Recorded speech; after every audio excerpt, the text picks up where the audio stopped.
प्राणियों में विश्व का सत्य सनातन धर्म की बाबा विश्वनाथ की नमः पार्वती पतये हर हर महादेव।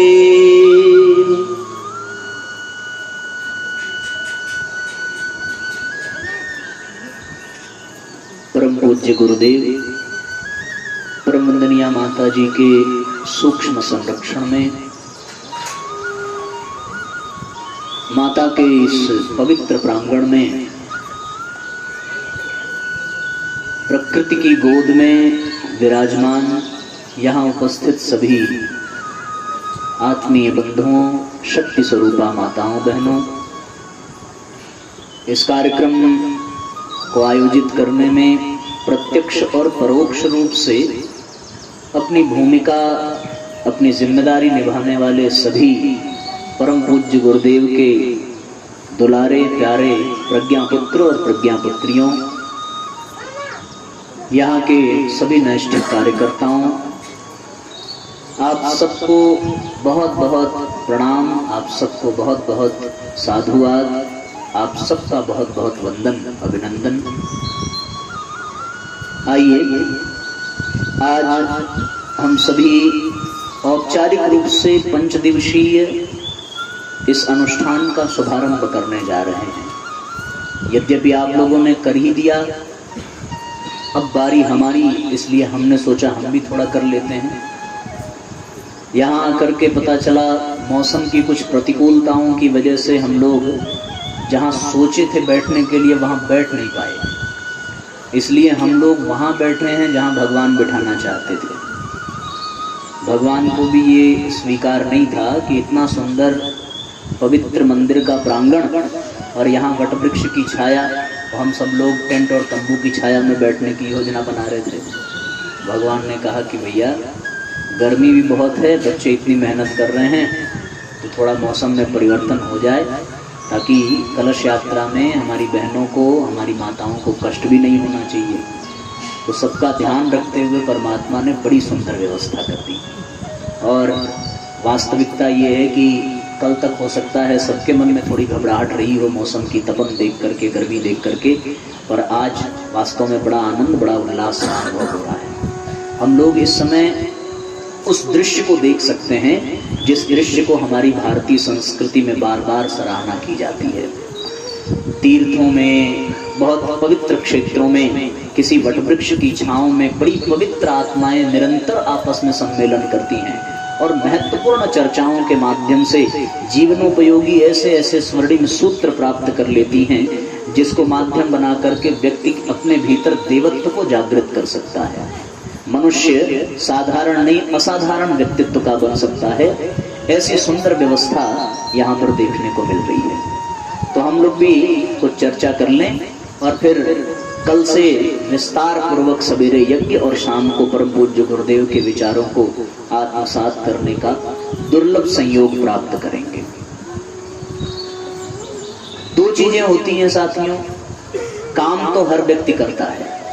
अगर वो दुनिया में पैदा हो गया और वो सांस ले रहा है तो कोई ऐसा नहीं है जो अपने आप को काम करने से रोक सके, कितना भी बड़ा आलसी व्यक्ति क्यों ना हो।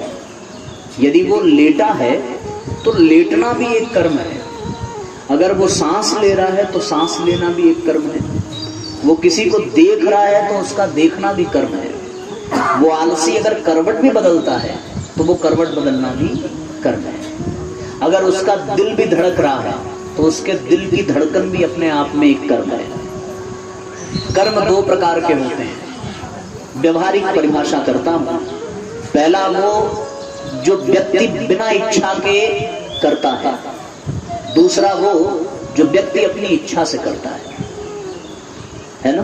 बहुत सारे काम ऐसे हैं जिसमें आपकी मर्जी नहीं है तो भी वो काम हो रहे हैं, और अच्छा है कि बिना आपकी मर्जी के हो रहे हैं।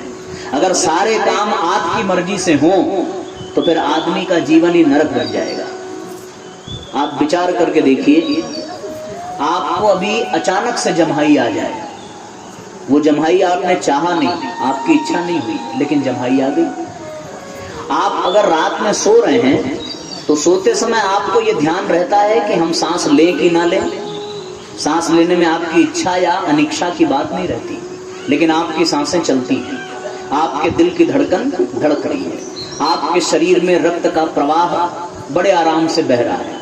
अब इन कार्यों में आपकी इच्छा नहीं है, लेकिन फिर भी ये सारे काम बड़े आसानी से हो रहे हैं। आपको भूख लग रही है तब भोजन की इच्छा है, लेकिन भूख लगने की इच्छा नहीं हो रही है, फिर भी शरीर में भूख लग रही है और हम भोजन कर रहे हैं। प्यास लग रही है और हम पानी पी रहे हैं। ये सारे कर्म ऐसे हैं जो बिना इच्छा के हों, जो अपने आप हो रहे हों, उसको क्रिया कहते हैं। क्या कहते हैं? जरा जोर से बोलिए। क्रिया बोलते हैं उसको, जो अपने आप हो जाए उसको क्रिया कहते हैं। और जो अपने आप ना हो, जानबूझ करके किया जाए, उसको कर्म कहते हैं। कर्म और क्रिया में यही अंतर है कि क्रिया स्वतः होती रहती है और कर्म मनुष्य जानबूझ करके करता है। हर वो कार्य जिसमें इच्छाएं जुड़ी हुई हो, संकल्प शक्ति जुड़ी हुई हो, विचार जुड़ा हुआ हो, भावनाएं जुड़ी हुई हो, उद्देश्य जुड़ा हुआ हो, तो वो कार्य कर्म कहलाता है।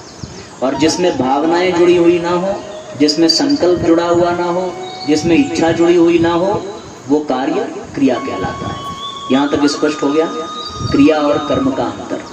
फिर से स्पष्ट करें कि जो अपने आप हो जाए वो क्रिया है, और जो हम जानबूझ करके करें उसको कर्म कहते हैं।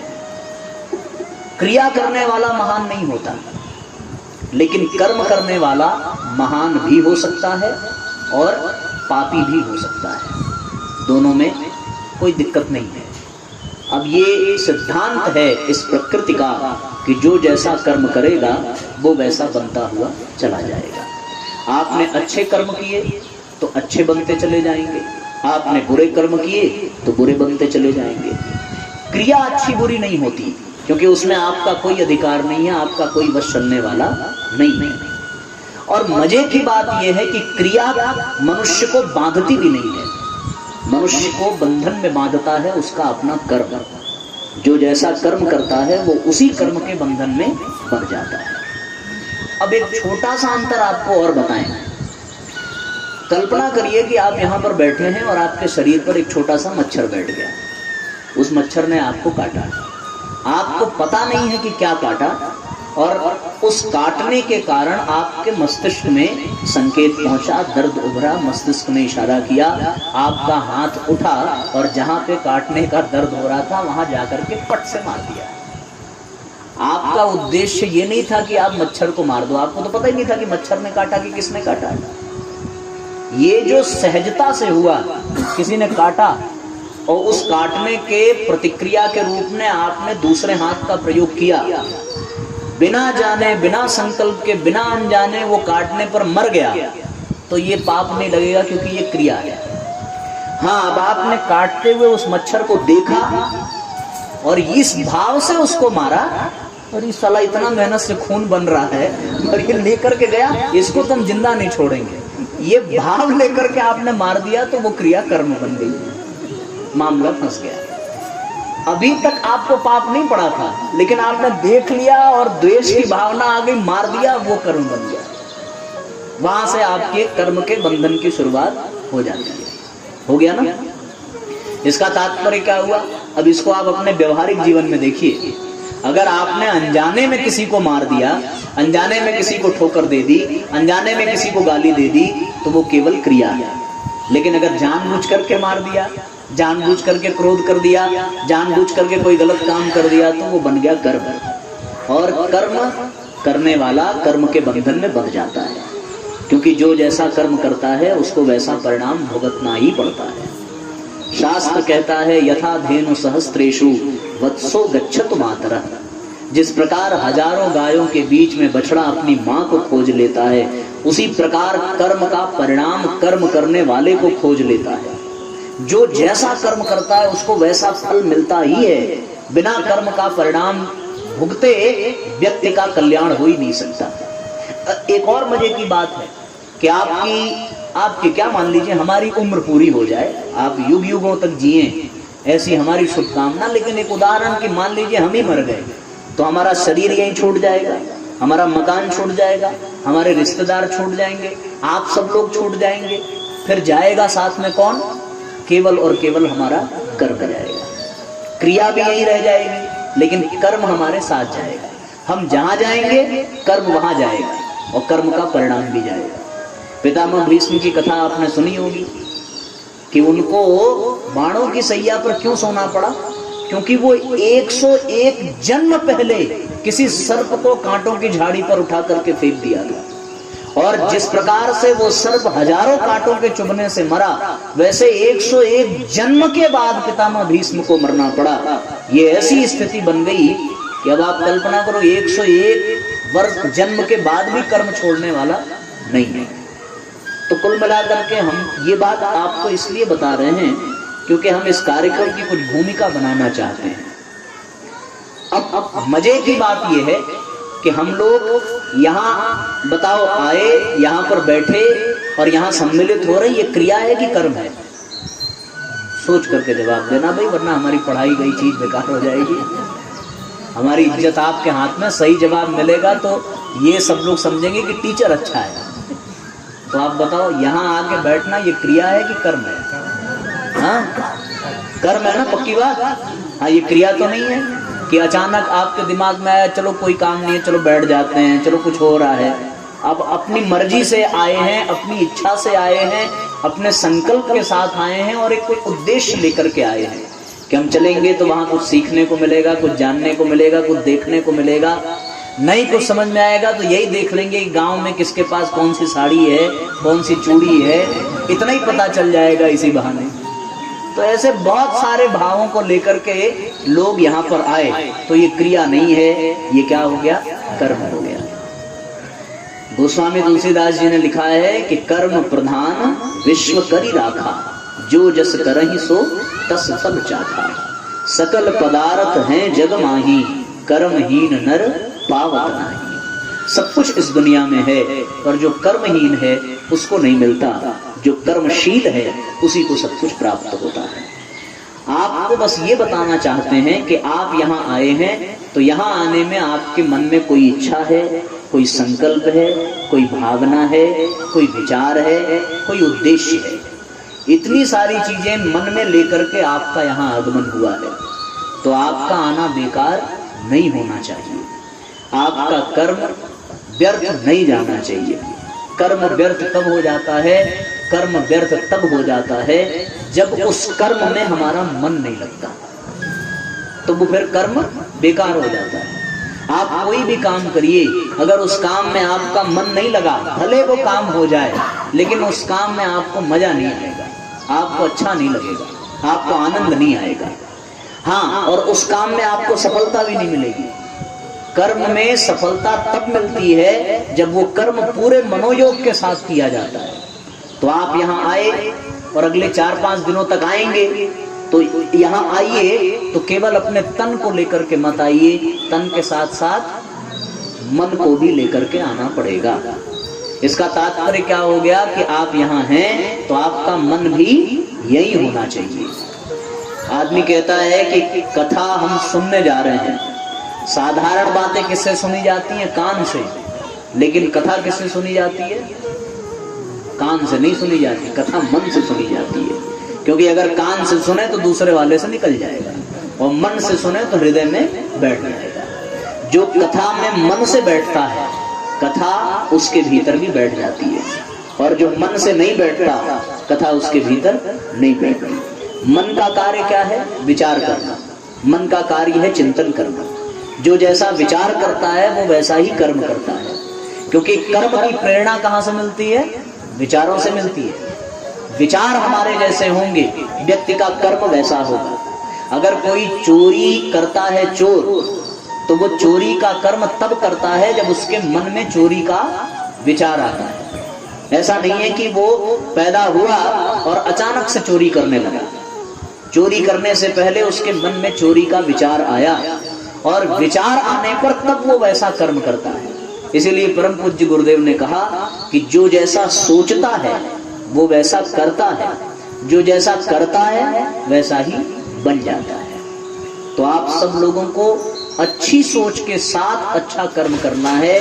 ये इस कार्यक्रम का उद्देश्य है कि हम यहाँ जो कर्म कर रहे हैं उस कर्म में हमारी सोच को एक नई दिशा मिले, हमारे चिंतन को एक नई ऊर्जा मिले, हमारा चिंतन एक उत्कृष्ट स्तर का बने, हम अपने मस्तिष्क को, अपने विचारों को परिष्कृत कर सकें, अपनी भावनाओं को श्रेष्ठ बना सकें, क्योंकि उन्हीं श्रेष्ठ भावनाओं से प्रभावित होंगे हमारे विचार और उन्हीं परिष्कृत विचारों से प्रभावित होगा हमारा कर्म। तो जितने भी कर्म हमें बांधते हैं, यदि वो सारे कर्म अच्छे विचारों से बंधे होंगे तो वो कर्म हमारे लिए कल्याणकारी होंगे, और अगर गंदे विचारों से होंगे तो हम हमेशा गलत करते जाएंगे, गलत करते करते हम एक दिन गलत बन जाएंगे। तो आप सब चाहते हो कि आपका जीवन अच्छा बने। आप बोलेंगे साहब आप तो ऐसा करें जैसे अब तक अच्छा था ही नहीं। ऐसी बात नहीं है। अगर अच्छा नहीं होता तो आप यहाँ क्यों आते? क्योंकि यहाँ आप इसलिए आ पाए क्योंकि आपकी सोच अच्छी थी, आपका चिंतन अच्छा था। लेकिन अब आपकी जिम्मेदारी ये है कि केवल आप ही यहाँ मत आइए, अब आपके गांव का बच्चा बच्चा भी यहाँ आना चाहिए, क्योंकि आप तो आ गए, आपकी सोच अच्छी थी, पर जिनकी नहीं हुई, जो नहीं आए, अब आपकी जिम्मेदारी बढ़ गई कि आप उनको कल लेकर के आएंगे और यहाँ आकर के एक साथ एकत्रित होकर के हम अगले 4-5 दिनों तक भगवान के भजन कीर्तन का, परम पूज्य गुरुदेव के विचारों का दैवीय लाभ प्राप्त करेंगे। उससे हमारा चिंतन परिष्कृत होगा, उससे हमारा कर्म परिष्कृत होगा, और हमारे जीवन में जब कर्म में सफलता मिलेगी तो फिर आनंद की प्राप्ति होगी। इसलिए मूल में एक ही बात है कि हम अपने विचारों को परिष्कृत यदि करना चाहते हैं तो आपको यहाँ के इस कार्यक्रम में अधिक से अधिक संख्या में एकत्रित होना पड़ेगा, सम्मिलित होना पड़ेगा, और समय का ध्यान रख करके होना पड़ेगा। समय का ध्यान यदि आपने नहीं रखा तो फिर बात बिगड़ जाएगी। तो पूरे मनोयोग के साथ हम जब यहाँ बैठेंगे तो फिर सही विचार बनेगा और सही कर्म बनेगा। अब आप कल्पना करिए कि आपका मन मान लीजिए यहाँ नहीं है, तो उसका दुष्परिणाम क्या होगा? सोच करके देखिए जरा। एक छोटी सी कहानी आपको सुनाते हैं। कहानी ऐसी है कि एक आदमी था, वो पेशे से वकील था, कागज पत्तर का काम था। वकीलों को जो लोग जानते, यहाँ है क्या कोई वकील के परिवार का है कोई? नहीं है, तब तो और अच्छी बात है। तो मैं आपको बता देता हूँ कि वकील जो होते हैं उनको बहुत कागज पत्तर का काम रहता है। एक चाय की दुकान थी, उस पर दही भी बिकती थी। एक कौवा आया और दही जूठा किया। जैसे दही जूठा किया, दुकान के मालिक ने खींच करके कौवे को मारा, और कौवे को जब मारा तो कौवा वहीं पे मर गया। उसी दुकान पे एक चाय पीता हुआ लेखक बैठा था, उसने ये दृश्य देखा। तो लेखक ने उस दृश्य को देख करके जमीन पर लिखा कि काग दही पर जान गंवायो। काग माने कौआ, दही पर जान गंवायो। ये लाइन लिख करके चला गया। वहां पे इस लाइन को लिखते हुए कोई नहीं है, इस दृश्य को देखते हुए कोई नहीं है। इतने में वो वकील आया, और वकील ने, बेचारा किसी केस में बहुत परेशान था, बिल्कुल त्रस्त था, बहुत सारे कागज पत्तर इकट्ठा करता करता पहुंचा वहां पर। उसने वो लाइन पढ़ी, तो उस लाइन को पढ़ने के बाद लिखा क्या था कि काग दही पर जान गंवायो, और उसने पढ़ा क्या कि कागद ही पर जान गंवायो। ऐसा क्यों पढ़ा? क्योंकि जब वो लाइन लिखी जा रही थी तब ना वो था ना उसका मन था।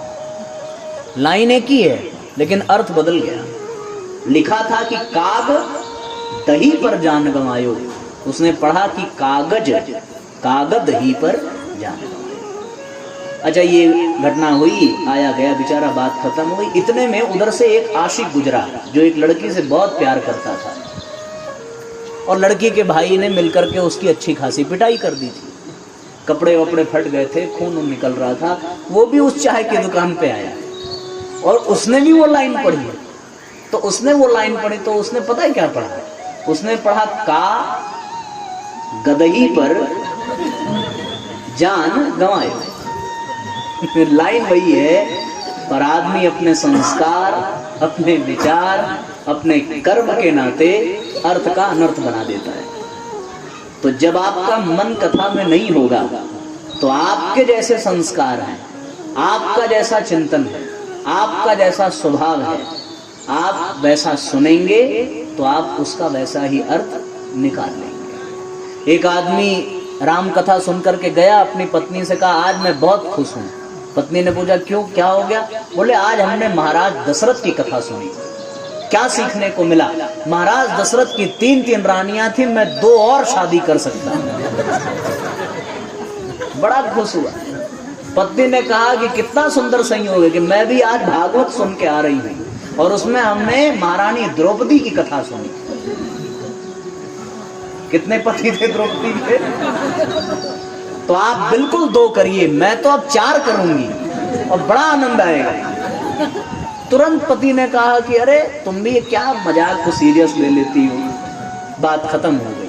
कहने का तात्पर्य यह है कि हम अपने संस्कारों के अनुसार किसी चीज को समझते हैं और जो हमें समझाया जाता है वो हम अपने स्वार्थ को बीच में रख करके समझते हैं और अपने लिए नहीं समझते, हम दूसरों के लिए समझते हैं। अब लगे हाथ एक और आपको बात बता दें, चूंकि अब तो एक आधार ही तैयार करना, एक भूमिका ही तैयार करनी है। और हमारे भैया का भी एक निवेदन था तो बात याद आ गई कि कथा में श्रोता 4 प्रकार के होते हैं। कितने प्रकार के? 4 प्रकार के। पहले वाला जो होता है वो मक्खी के समान होता है। मक्खी देखा आप लोगों ने? किसके किसके घर में मक्खी? हाथ उठा भाई। सबके घर में। दूसरा श्रोता होता है मधुमक्खी के जैसा। मधुमक्खी देखी किन लोगों ने? हाँ। तीसरा श्रोता जो होता है वो भंवरे के जैसा होता है और चौथा जो होता है वो चातक के जैसा होता है। चारों में आप कौन सी श्रेणी के हैं, आप अपना मूल्यांकन करिएगा। मक्खी का जो कार्य है वो ये है कि मक्खी हमेशा गंदगी वाले स्थान पर ही बैठती है। जहां कटा पिटा हो, मवाद हो, गंदगी गिरी हो, कीचड़ हो, सड़ा गला हो, वहीं जाकर के मक्खी बैठेगी। तो बहुत सारे श्रोता इसलिए आते हैं कि चल करके देखें कि वहां कैसी व्यवस्था है, क्या प्रसाद मिला, मंच की सजावट कैसी है और जो वक्ता आया है वो कैसा बोल रहा है, उसको कितना पता है। ये उद्देश्य लेकर आते हैं। वहां जो अच्छाइयां हैं वो उनको नहीं दिखाई देती, वो केवल उन चीजों को देखते हैं जहां पे कमियां होती हैं। अरे यहाँ, अरे इधर भी लोग बैठे हैं, आप लोग को भी पढ़ा, मैं तो इधर ध्यान ही नहीं दे रहा हूँ। तो कोई बात नहीं, अब ये असुविधा आज ही है ना, कल से सब लोगों को वहां जगह मिल जाएगी। आवाज जा रही है आप लोगों को? सुनाई पड़ रहा है ना? हाथ उठाइए जरा। बहुत बढ़िया, धन्यवाद। तो एक श्रोता होते हैं जो मक्खी वाले, वो केवल कमियों पर ध्यान देते हैं। हमें तो जमीन पे बिठा दिया, सोफा दिया नहीं, उनको माला पहना दी, उनको तिलक लगा दिया, हमें पहनाया नहीं, हमें बुलाया नहीं। जितनी भी कमियां हैं वो उस पर ध्यान देगा। ऐसे श्रोता मक्खी के जैसे होते हैं। वो बिल्कुल गंदगी पे ध्यान देंगे और फिर वो गंदगी को ही फैलाएंगे। दूसरा जो श्रोता होता है वो मधुमक्खी के जैसा होता है। मधुमक्खी क्या करती है कि अच्छी जगह बैठती है, वो गंदी जगह नहीं बैठती। हर फूलों पे जाएगी, बैठेगी, उसका रस लेगी और रस लेकर के वो छत्ता बना करके शहद बनाती है।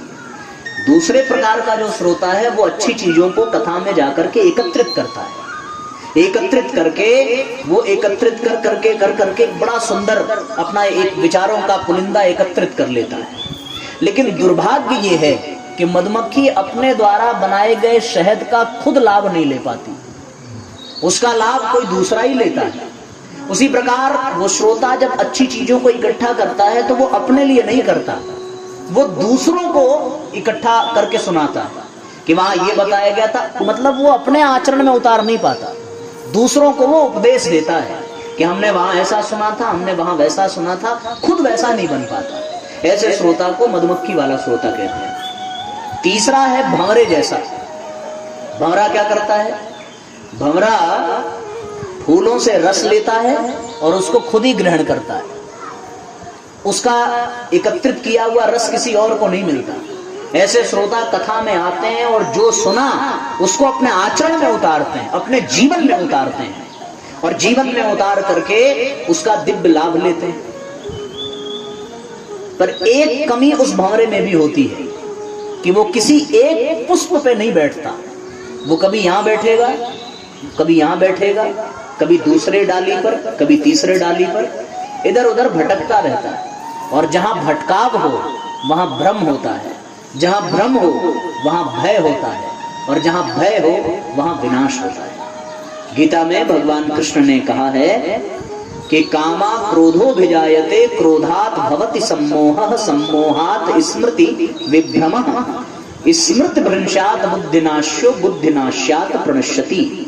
कि वो भ्रम होगा तो बुद्धि का नाश होगा, और जिसकी बुद्धि नष्ट हो जाए उसका सर्वनाश होने में समय नहीं लगता। भंवरा क्या करता है, वो हर कथा में जाकर के बैठेगा। अब उसके जीवन में भ्रम पैदा हो जाता है। अगर वो राम कथा में जाके बैठा तो वहां उसे ये सुनने को मिलेगा कि राम ब्रह्म परमार्थ रूपा, कि ब्रह्म कौन है, राम ही है। अब वो राम कथा छोड़ करके कृष्ण कथा में चला गया। जैसे कृष्ण कथा में पहुंचा वैसे ही अभी तक उसने सुना था कि राम ही ब्रह्म है, पर कृष्ण कथा में पहुंचा तो वहां वो सुन लेता है कि कृष्णम वंदे जगत गुरुम, कृष्ण ही साक्षात अवतारी हैं, कृष्ण ही ब्रह्म है, कृष्ण ही जगत के गुरु हैं। ब्रह्म प्रारंभ हुआ। फिर तीसरी कथा में पहुंचेगा तो वहां ये बताएगा कि राम और कृष्ण अलग नहीं है, लेकिन वो कथा है शिव पुराण की। तो शिव पुराण में कहा जाएगा कि सारी धरती को, सारे ब्रह्मांड को, सब कुछ के कर्ता धर्ता कौन, भगवान शिव है।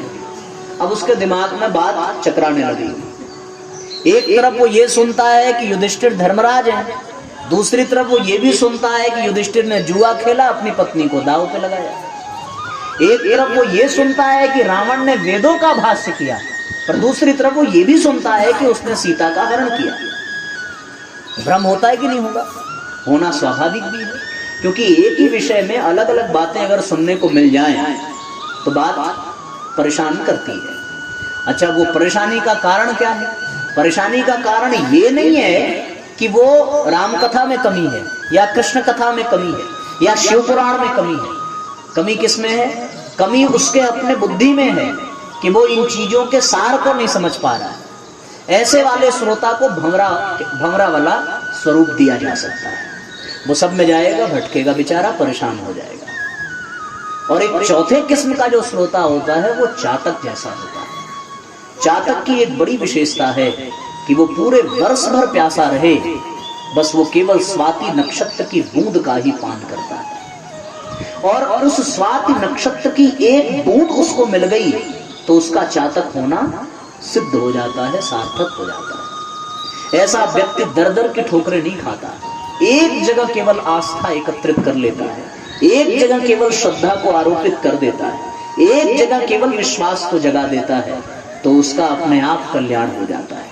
उस चातक का कल्याण इसी में है कि स्वाति नक्षत्र की कोई एक बूंद उसको मिल जाए, उसका चातक होना सार्थक है। अब आप और हम मूल्यांकन करें कि हमें किस स्तर का श्रोता बनना है।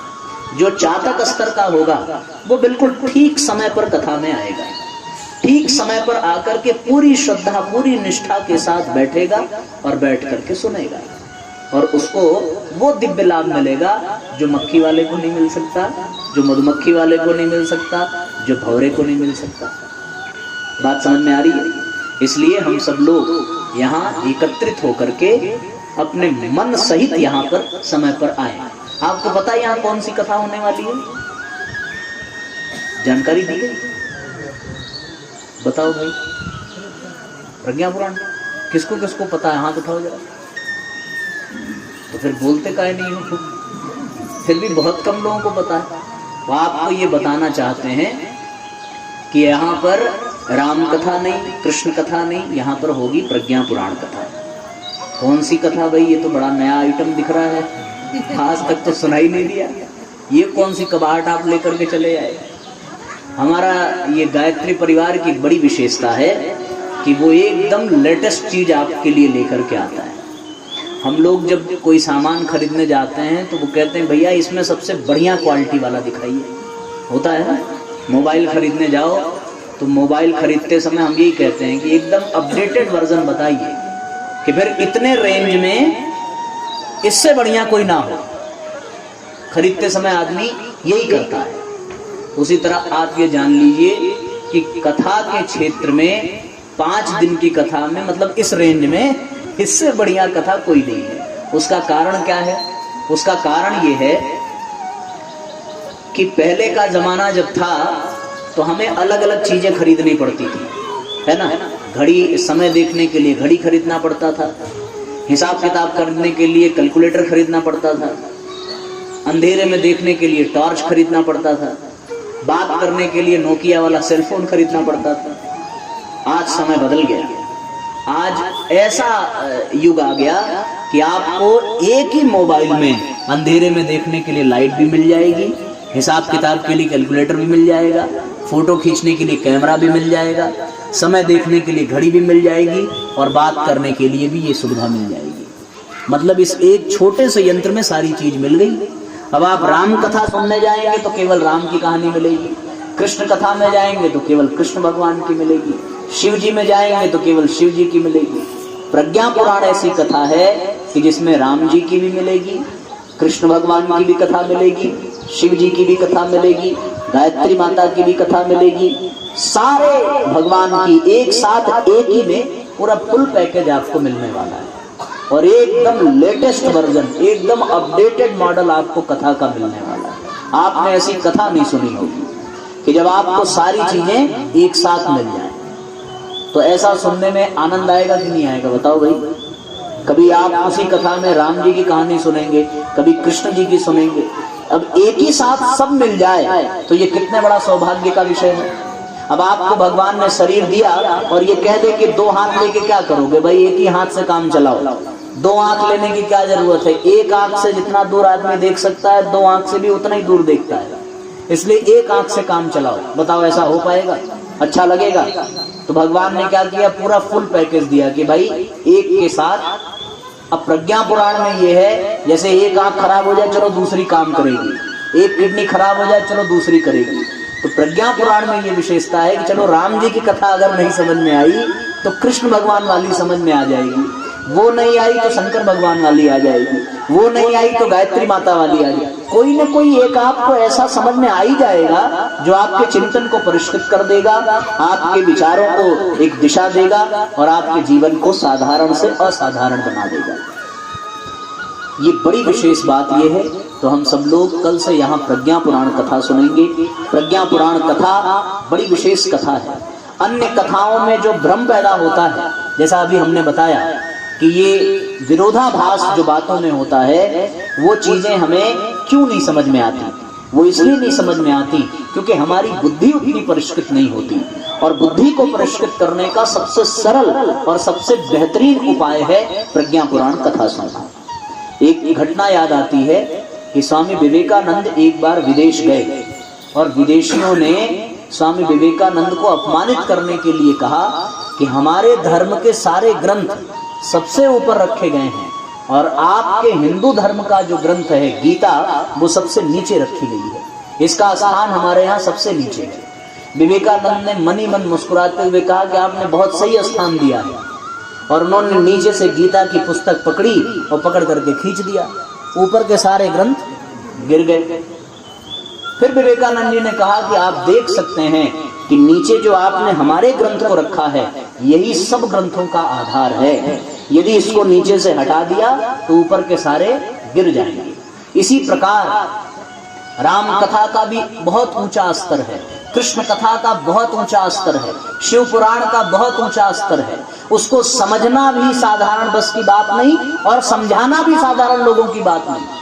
उसको समझाने के लिए बड़ी साधना चाहिए, उसको समझने के लिए बड़ी पात्रता चाहिए। तो इन सब वेद पुराण उपनिषद शास्त्र, इन सब दर्शनों को, स्मृतियों को, उपनिषदों को, राम कथा को, भागवत को, शिव पुराण को बहुत ऊपर रखिए और सबसे नीचे प्रज्ञा पुराण को रखिए। जिसने प्रज्ञा पुराण को नीचे से हटा दिया उसके लिए सारी कथाएं बेकार हो जाएंगी और वो गिर जाएंगी, पर जिसने नीचे के प्रज्ञा पुराण को समझ लिया, सुन लिया, उसके लिए राम कथा भी सरल हो जाएगी, कृष्ण कथा भी सरल हो जाएगी और सारी कथाओं को आसानी से समझता चला जाएगा। इसलिए साथियों, जीवन में प्रज्ञा पुराण का सुनना बहुत जरूरी है। जैसे सारे भोजन में एकदम बढ़िया बढ़िया चीजें हों पर उस भोजन में अगर नमक ना हो तो पूरा भोजन फीका लग जाता है। तो सारे भोजन अलग अलग पुराण हैं, पर उन पुराणों में स्वाद कब आएगा? जब आप उसमें प्रज्ञा पुराण मिला देंगे। ये परम पूज्य गुरुदेव ने 19वां पुराण लिखा है। गाड़ी के सारे कलपुर्जे ठीक हों पर पेट्रोल ना हो तो गाड़ी नहीं चलेगी। इसीलिए प्रज्ञा पुराण यदि नहीं सुना तो सारे पुराण आप सुन के भी अनसुना कर देंगे। अगर मैं आपसे पूछूं आपके गांव में भागवत कब हुई थी, याद है आपको? 1 साल पहले, 2 साल पहले? हाँ, फरवरी में ना? याद है कोई बात आपको उसमें की? बोलो, नहीं याद है ना? पूछो क्यों? क्योंकि प्रज्ञा पुराण आपने सुना नहीं। प्रज्ञा पुराण सुन लेते तो आपको याद रहता। अब मैं दावे के साथ कह रहा हूं कि अगर मैं 5 साल के बाद भी मिलूंगा तो आपको आज की बात भूलेगी नहीं। मैं आपसे आते ही पूछूंगा 5 साल बाद कि बताओ भाई श्रोता कितने प्रकार के होते हैं, आप भूल पाओगे ये बात? देखो कितना सरल है प्रज्ञा पुराण। मैं आपसे एक ही बात कहूंगा कि काग दही पर जान गंवायो, ये लाइन पढ़ने के बाद उस आशिक ने क्या पढ़ा था? आप तुरंत कहेंगे महाराज काग गदही पर जान गंवायो, तुरंत आपको याद आ जाएगा। आप भूल ही नहीं सकते। क्यों नहीं भूल सकते? क्योंकि प्रज्ञा पुराण आप सुन रहे हैं और बाकी सारी कथाएं आप भूल जाएंगे। आप भागवत की कोई भी बात, 7 दिन का भागवत हुआ होगा, आपने बड़ी दक्षिणा चढ़ाई होगी, पता नहीं उतना हमें चढ़ाएंगे कि नहीं चढ़ाएंगे, लेकिन आपको वो बातें नहीं याद होंगी। पर आप ये ध्यान रखना, आप यहाँ 1 रुपया भी नहीं चढ़ाएंगे तो भी यहाँ की सारी बातें याद रहेंगी, इसकी मैं गारंटी लेता हूँ। शर्त यह है कि आपको मन लगा करके बैठना पड़ेगा। और कौन से स्तर का श्रोता बनना पड़ेगा? कौन से? हम थोड़े बहरे हैं, थोड़ा जोर से बोलिए। कौन सा? हाँ, चातक के स्तर का बनना पड़ेगा, मन से सुनना पड़ेगा, तब प्रज्ञा पुराण की बात उतरेगी। और जो प्रज्ञा पुराण सुन लिया, एक और बात मैं आपसे स्पष्ट कर दूं कि आप सारी दुनिया को जान लीजिए, लेकिन अगर खुद को नहीं जान पाए तो सब जानना बेकार है। राम कथा में आप राम को जान पाएंगे, कृष्ण कथा में कृष्ण को जान पाएंगे, शिव जी की कथा में शिव जी को जान पाएंगे, लेकिन यदि खुद को जानना है तो केवल और केवल प्रज्ञा पुराण में ही वो पात्रता है जो आपका परिचय आपसे करा सकती है। और जिसने खुद को जान लिया, स्वयं को पहचान लिया, वो राम को पहचानने में देर नहीं करेगा। जिसने स्वयं को पहचान लिया वो कृष्ण को पहचानने में देर नहीं करेगा। आपने भागवत में कथा सुनी होगी कि जब कंस के दरबार में भगवान कृष्ण पहुंचे तो कंस ने कृष्ण को मारने के लिए बड़े बड़े योद्धाओं को रखा था और मल्ल युद्ध कराया। मल्ल युद्ध मतलब कुश्ती होती है, आपके यहाँ पता नहीं क्या कहते होंगे, पर आपने देखा होगा कि लंगोट बांध करके मिट्टी में लोग कुश्ती लड़ते हैं। और मल्ल युद्ध ऐसा होता है कि बाकी युद्ध में भले दूर दूर से लड़ाई हो जाए, पर मल्ल युद्ध में तो बहुत पास आना पड़ता है, अंग से अंग लगाने पड़ते हैं, सीने से सीना लगाना पड़ेगा, गले से गले लगना पड़ेगा, बाहें बाहों से टकराएंगी, जंगा जंगे से टकराएगी, तब जाकर के मल्ल युद्ध होगा। मल्ल युद्ध में लड़ने वाला व्यक्ति इतना नजदीक कृष्ण के पहुंचा होगा तभी तो वो लड़ पाया होगा, लेकिन इतना पहुंचने के बाद भी वो कृष्ण को पहचान नहीं पाया। क्यों नहीं पहचान पाया? क्योंकि वो प्रज्ञा पुराण नहीं सुना था। वो खुद को नहीं पहचान पाया तो वो कहां से पहचान पाता कृष्ण को? वो खुद को नहीं पहचान पाया तो कहां से राम को पहचान? विभीषण ने प्रज्ञा पुराण सुना था हनुमान जी के माध्यम से, तब जाकर के वो राम को पहचान पाए। पर रावण सुनने को तैयार नहीं हुआ। रावण ने ये कहा कि अच्छा अब रावण को बंदर समझाएंगे। वो हनुमान जी को बंदर समझ गया। अगर आपने हमें बंदर समझा तो आप प्रज्ञा पुराण नहीं सुन पाएंगे। आपको हमें हनुमान जी समझना पड़ेगा, हमारे गुरु जी राम जी, हम उनके दूत बन करके आए हैं। अगर आपने रावण की तरह हमारी बात अनसुनी की तो आपकी लंका भी, और अगर विभीषण के तरीके से आपने हमारी बात को अपने सिराखों पर रखा तो राम जी से मिलाने की गारंटी हमारी। इतनी सी बात आपसे करनी थी। जिसने हनुमान की बात मानी उसका सुग्रीव ने मानी, कल्याण हुआ कि नहीं हुआ? बोलो भाई। विभीषण ने मानी, हुआ कि नहीं हुआ? सीता जी ने मानी, वापस गई कि नहीं? भरत जी ने माना तो 14 साल बाद भगवान को पाया कि नहीं? सबने माना, सबको मिला, पर किसने नहीं माना? रावण। और रावण का ही सब कुछ लेकर के भगवान ने, बताओ भाई, लंका किसकी? रावण की ना? घी किसका लगा? तेल किसका लगा? हनुमान जी की पूंछ में जो कपड़ा बंधा था किसका लगा? मेहनत किसने की? रावण के लोगों ने। जली किसकी? रावण की जली। ऐसा ही होगा अगर आपने हमें बंदर समझ लिया तो आप भगवान का दूत समझेंगे और प्रज्ञा पुराण को सुनेंगे। आपको विश्वास नहीं होगा, आपने राम कथा ध्यान से नहीं सुनी। राम कथा में स्पष्ट लिखा है, आप कल रामायण की किताब लेकर के आना, हम आपको दिखाएंगे। विभीषण को भगवान हनुमान जी ने प्रज्ञा पुराण सुनाया है, मैं इसका प्रमाण दे सकता हूँ। उसके बाद हनुमान जी ने कहा है, क्या कहा है, एक चौपाई है जो प्रमाणित करती है कि प्रज्ञा पुराण सुनाया। कौन सी चौपाई है कि प्रात ले जो नाम हमारा, ता दिन ता ही न मिलई आहारा। ये चौपाई प्रमाणित करती है कि उन्होंने प्रज्ञा पुराण सुनाया। अब मैं इसको थोड़ा सा इस पे प्रकाश डाल दूं बड़ी सरलता से। आहार का तात्पर्य क्या है? केवल भोजन नहीं। ये देखो आप भोजन जो कह रहे हैं ना, ऐसा इसलिए कह रहे हैं क्योंकि आपने प्रज्ञा पुराण सुना नहीं। अब आप आज से आहार का मतलब भोजन नहीं कहेंगे। अब आहार का मतलब सुनो। आहार कहते किसको? आहार कहते हैं हर चीज को आहार कहा जाता है।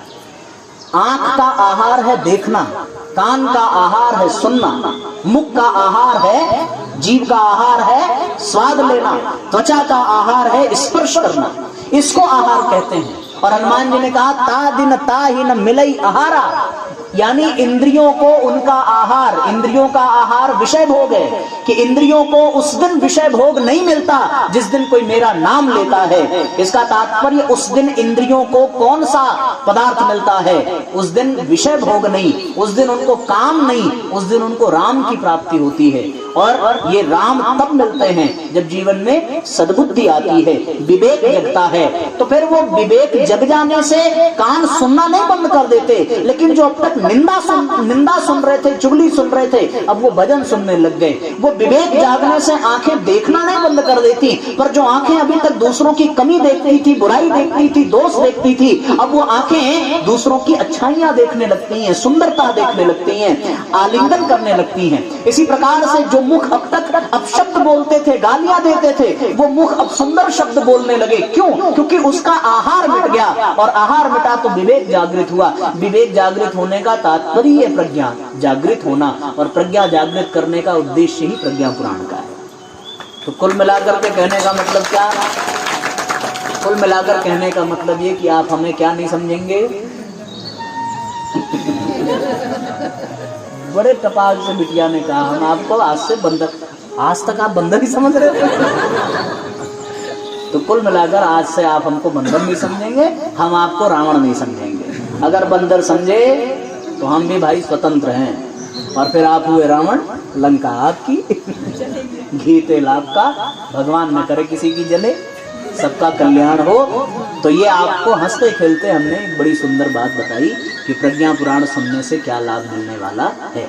अब आप प्रज्ञा पुराण जब सुन लेंगे, उसके बाद जब आप राम कथा सुनेंगे, तब आपको बहुत आनंद आएगा, क्योंकि तब आपका विवेक जागृत होगा, और विवेक जागृत हो जाए तब राम कथा आपको फालतू नहीं लगेगी। अभी तो हम लोगों को बड़ा मजा मिलता है कि रावण के 10 सिर थे। बताओ ऐसा संभव है? आप इस बात को इसलिए मान गए क्योंकि आपने प्रज्ञा पुराण नहीं सुना। अब जरा कल्पना करके देखो कि रावण के 10 सिर होंगे तो रावण कैसा रहा होगा। एक तो सिर होगा बीच में, बचे कितने? अब 9 को अगर हम 2 तरफ करें तो एक तरफ 5 होगा, एक तरफ 4 होगा। जिधर 5 होगा उधर भारी होगा कि नहीं होगा? तो जाहिर सी बात है रावण की गर्दन ऐसे होगी। क्यों चाची, गलत तो नहीं कह रहे? बताओ। दूसरी बात, अगर रावण को इस मंदिर में आना हो 10 सिर लेकर घुस पाएगा बेचारा? 2-3 सिर उसके बाहर ही टकरा के रह जाएंगे। तो वो अपने घर के अपने बेडरूम में कैसे जाता होगा? ऐसे तिरछे होकर के जाना पड़ता होगा। अगर सिंगल बेड पे सोता होगा तो 2-4 सिर उसके। अब ये सोचो कि उसके पत्नी और बच्चे तकिया क्या लगाते होंगे।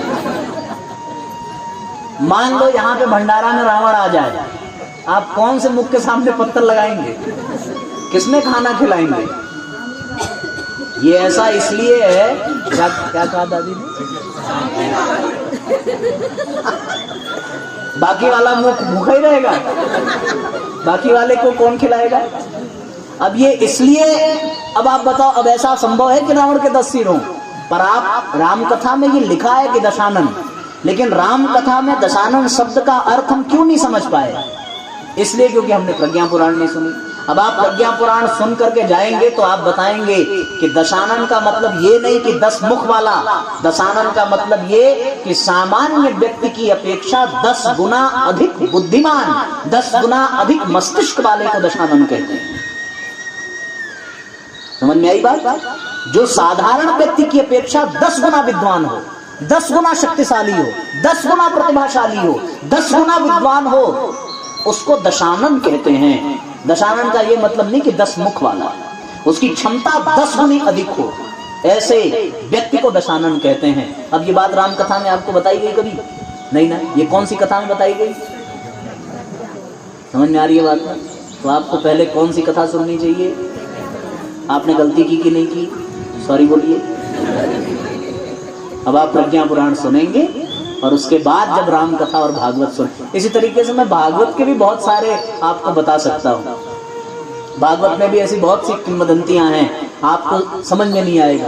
आप सोचेंगे करिए तो भगवान ही बड़ा उल्टा पुल्टा काम कर रहे हैं, माखन चुरा लिया, नंबर 1 के चुट्टे आदमी थे, ऐसा मन में आता ही होगा। और वो अर्थ का अनर्थ करके बताते ही हैं। क्यों बताते हैं? क्योंकि वो लोग भी प्रज्ञा पुराण हमसे नहीं सुने ना। दिक्कत ये है, अगर वो हमसे सुन लेते तो वो सही से बताते। तो गलती किसकी? सॉरी बोलिए। अब आपके पास आज का दिन तो गया, कितने दिन बचे? केवल 4 दिन बचा, और 4 दिन की जिंदगी होती है। अगर 4 दिन निकल गया तो समझ लो काम खत्म। इसलिए इन 4 दिनों में आपकी जिम्मेदारी अधिक है कि आप जो है कितने लोगों को लेकर के कथा में आएंगे? कम से कम कितने लोगों को? हाथ ऊपर उठाइए। कितने लोगों को? जोर से बोलना पड़ेगा भाई। कितने लोगों को? दशरथ जी के कितने बेटे थे? दिशाएं कितनी होती हैं? हाँ, सामान्य रूप से 4 ही होती है, पूरब पश्चिम उत्तर दक्षिण, 4 हुआ ना। अपने यहाँ वेद कितने हैं? उपवेद कितने हैं? ब्रह्मा जी का मुंह कितना? 4 होता है। सब 4-4 का ही खेल है। और एक और बात मैं आपको बता दूं, ऐसे तो बहुत सारी चीजें 4-4 हैं, पर एक बात आप जान लो, जब आदमी हमेशा के लिए जाता है तो कितने कंधे पे जाता है? हम लोग भी जो गाड़ी से आए वो कितना पहिया वाली गाड़ी, इसलिए कितने लोगों को आप कथा में लेके आएंगे? 4 लोगों को अगर आप लेकर के आएंगे तो आखिरी समय में उठाने के लिए 4 लोगों को खोजना नहीं पड़ेगा। इसलिए क्योंकि वो 4 प्रज्ञा पुराण सुनेंगे तो उनकी बुद्धि ठीक रहेगी। तो जब बुद्धि ठीक रहेगी तो वो आपको सहारा देंगे। तो आपको कल कथा में अभी जो समय हमारे बाबूजी बताएंगे उस अनुसार आप सुनेंगे। आप हमें समय बता दीजिए, समझ दें कि अभी चलने दें।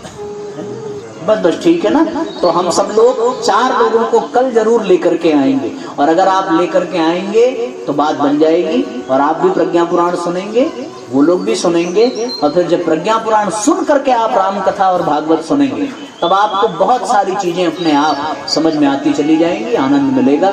आइए अब आगे का निर्देश सुनेंगे, और जैसा क्रम निर्धारित होगा वैसा क्रम संपन्न करके हम लोग आज के सत्र को विराम देंगे। सबको बहुत बहुत धन्यवाद, बहुत बहुत आप सबको प्रणाम। भूख लगी है कि नहीं लगी?